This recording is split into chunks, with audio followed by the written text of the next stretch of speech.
السلام علیکم ورحمۃ اللہ وبرکاتہ۔ گلدستہ درود السلام چینل کے ناظرین، آج کی اس ویڈیو میں ہم آپ کو بتائیں گے جہنم کے دروازوں کے متعلق۔ لیکن اگر آپ چینل پر نئے ہیں تو جلدی سے چینل کو سبسکرائب کر لیں، اور ویڈیو اچھا لگے تو اس کو لائک بھی کریں اور کمنٹ بھی ضرور کریں۔ جہنم کے دروازے۔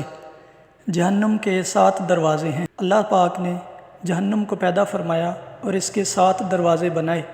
ایک مرتبہ جبرائیل علیہ السلام حضرت محمد مصطفیٰ صلی اللہ علیہ وآلہ وسلم کے پاس حاضر ہوئے تو آپ صلی اللہ علیہ وسلم نے جبرائیل علیہ السلام سے پوچھا، اے جبرائیل، کیا جہنم کے دروازے ہمارے دروازوں جیسے ہیں؟ اس پر جبرائیل علیہ السلام نے فرمایا، اے اللہ کے رسول، نہیں، جہنم کے دروازے مختلف طبقات میں بنے ہوئے ہیں، کچھ اوپر اور کچھ نیچے کی طرف ہیں۔ ایک دروازے کا دوسرے دروازے سے فاصلہ تقریباً 70 سال کی مسافت کے برابر ہے، اور ہر دروازہ پہلے دروازے سے زیادہ گرم ہے۔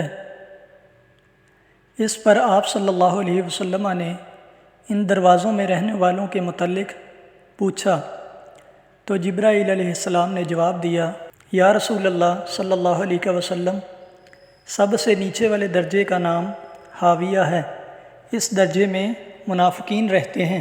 دوسرے طبقے کا نام جحیم ہے، اس میں مشرک رہتے ہیں۔ تیسرے درجے کا نام سقر ہے، اس میں صابی رہتے ہیں۔ پھر جبرائیل علیہ السلام نے فرمایا، یا رسول اللہ صلی اللہ علیہ وسلم، چوتھے طبقے کا نام لظہ ہے، اس میں ابلیس اور اس کے پیروکار مجوسی رہتے ہیں۔